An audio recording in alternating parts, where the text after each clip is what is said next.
Golfer's elbow causes pain and inflammation on the inside of the elbow.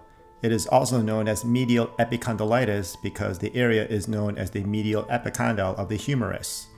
These muscles involved are located here on the arm. Their primary function is to grip, rotate the wrist, and flex the wrist. If a person has elbow pain when flexing the wrist, this is indicative of a golfer's elbow.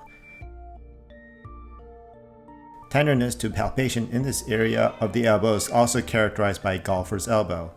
If flexion of the third digit is painful, this is also a positive test for golfer's elbow. Other fingers may be tested to determine the severity of the injury. So we can continue to make these free educational videos, please subscribe to our channel.